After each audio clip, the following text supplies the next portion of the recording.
Hello students, this video is for class 12 geography. So today we're going to start with the third chapter from your that's your population composition from your human geography. So let's start. So population composition. Population means the number of people and your composition means the ingredients or a component that compose the population, right? So this population composition, its definition is it is also known as the demographic structure, as it helps to measure and distinguish the group of people from one another. So it means it differentiates, okay, the group of people living in one area and the another area. Okay, suppose the population of Uttar Pradesh is totally different as compared to the population of Sikkim, right? So though both the states lies in the same country, but the population is totally different, right? Your Uttar Pradesh is the highest populated state and your Sikkim is the least populated state, right? So now there are various components of population compositions. Okay, so some of the various important components that forms the populations is your sex, age, literacy, place of residence, that is rural and urban, then the occupation, right? So let's talk in a detail. So first let's study about the sex composition. So sex composition is calculated with the help of a sex ratio. Your sex ratio is a ratio between the number of women and the men in the population, right? So this sex ratio can be calculated with the formula, that is your number of women divided by number of men living in a particular area multiplied by 1000. Okay, then you'll get the sex ratio. So this sex ratio also indicates, okay, it's very important since it indicates the social status of a woman in a particular region or a country. Okay, so if a sex ratio is lower, then that indicates the condition of women in that country is unfavorable, means the condition of a woman is worse. Okay, they are not living in a good condition. So there is it also shows that there is a practice of female forticides, okay, then female infanticides and a domestic violence in that country, right? So this sex ratio indicates the socio-economic status in this region is lower.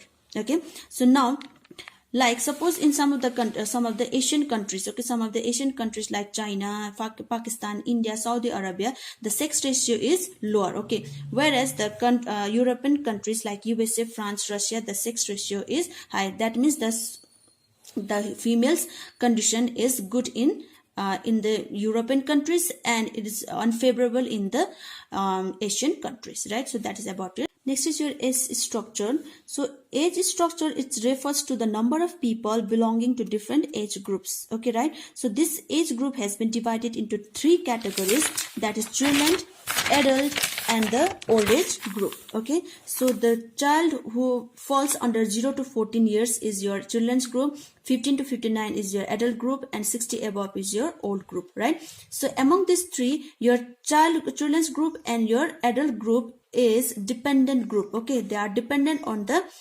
adult groups, right? So mostly the children who is under 0 to 14, they are going to the schools, colleges and all, so they are depend upon the adult groups, isn't it? They cannot earn, isn't it? And your oldest group after 60, mostly they get retired from the jobs, so they have to depend upon the adult groups, so they are considered as the dependent groups. Okay, whereas your 15 to 59 years, that is adult group, is considered as an active group or the working population of the country, right? And this old age groups, okay, after being retired from the any jobs and all, they need more healthcare facilities, okay, and plus pensions from the government, right? So this six compositions helps for the government, okay, to allocate the resources efficiently for both the youngers and the old age people. Okay, for adult they don't need, isn't it? Because they are dependent, they are self-dependent group. Okay, so now next about your age sex pyramid. So age sex pyramid refers to number of female and male in different age groups. Okay, so it also tells us population changes from time to time. Okay, what is the population changing on, okay, whether it's increasing or decreasing, and about the birth rates, death rates and life expectancy of a country. Okay, got it? So age sex pyramid, okay, it varies from countries to countries, okay. Plus there is a vast difference between the developed countries and the less developed countries, okay. Okay, this figure is for expanding population of less developed countries like Bangladesh, Mexico and all, okay. Here you're going to find two bars, that is male and female. This one indicates for male and this one is for female, and your vertical line is for age groups, that is 0 to 80. Your horizontal line indicates for the percentage, that is 0 to 10 and 0 to 10. So you can check it properly out here. Your baseline, the percentage is high, that is 9% and 9%, and it shows that there is a high birth rate, okay. Every year there is a high number of child getting birth, okay. And if you move out there, then you can check it both in male and female, the population has been decreased. So that shows the person who is above 60 years, they are very in less in number, okay. So it shows there is a high death rate, right? So high death rate and high birth rate in a less developed countries. And if you check the developed countries pyramid, so it looks like this. So they have controlled the birth rate also, and they have controlled the death rate also with the help of various medical facilities. Now let's move with the rural urban composition. So your rural urban composition means a population of any country is divided into rural and urban depending upon the place of residence. So in our countries also there is rural, there is urban also, and the rural and urban the populations, okay, their lifestyle is totally different compared to each other. Their way of their living, their social condition, their occupation, density of population is totally different, okay. So if you talk about the occupation, then your rural peoples are engaged in primary activities, that is your agriculture, fishing, hunting, etc. Then your urban peoples are engaged in non-primary activities like trading, industries, transport, etc., right? So mostly in the less developed countries, your urban population is increased, okay, due to the migration from the rural areas. So most of the people from the rural areas, they come to the urban areas in search of job opportunities, okay. But this one also varies from place to place and countries to countries, okay. You can check it out here in this figure. This is for rural urban sex composition. 6 countries has been selected out here, got it.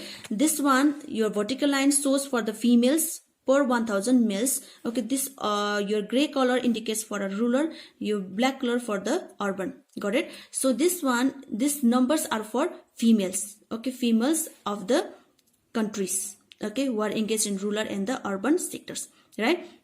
So now Finland and Canada with Zimbabwe and Nepal, then you can check it properly. The female in Finland is only 986 engaged in rural and 941 engaged in rural, and there is a high number of females who are been working in urban areas, that is 1083 to and 1040, right? And if you check your Zimbabwe and Nepal, then the female number is high in the rural areas as compared to the urban areas. So why is this? Okay, so there are some certain reasons out here which I have written out here. So the reasons are behind this one is, okay, first one, in case of Finland and Canada, okay, the reason is females have migrated to urban areas for job opportunities, okay, and farming in such countries are highly mechanized that even men are highly engaged in agriculture, okay, got it. So most of the males, they love to work in a primary sectors, okay, got it. And most of the females, they are for a good opportunities, they have moved to the urban areas, right? So in case of Zimbabwe and Nepal, what happens here, the females are active in the primary activities and men moves to the urban areas for job opportunities, right? And next reason is, due to the lack of insecurity, most of the females, they are discouraged to migrate from rural to urban areas. So this is the reason. Now next is about your literacy. So literacy indicates the standard of living, the social status of female, then the educational facilities, the policies of the government of a country, right? So if we talk in our India, so in India, literacy rate means the percentage of people above 7 years who can read, write and do some maths with understanding, okay, that is considered as a literate, okay. But if a child can read, can write but cannot do some maths, okay, then that child is not considered as a literate, right? Got it? So that is your literacy. And last one is your occupation. So your occupation is a part of population which is engaged in gainfully employment. Okay, like children below working age, old people, retired person, housewives, and students are excluded from the active population. They are not considered as the working population. And so most of the men and women under the age groups of 15 to 59 years are considered as a working population who are engaged in primary, secondary, tertiary, and quaternary activities. So your occupational structure varies country to country. Okay, like for example, in USA, France, 70% of the working population is engaged in tertiary sectors, so the country is economically developed. And whereas less developing countries, only 40 to 50 percentage are engaged in tertiary, so the country's economic condition is worse. So with the help of this occupation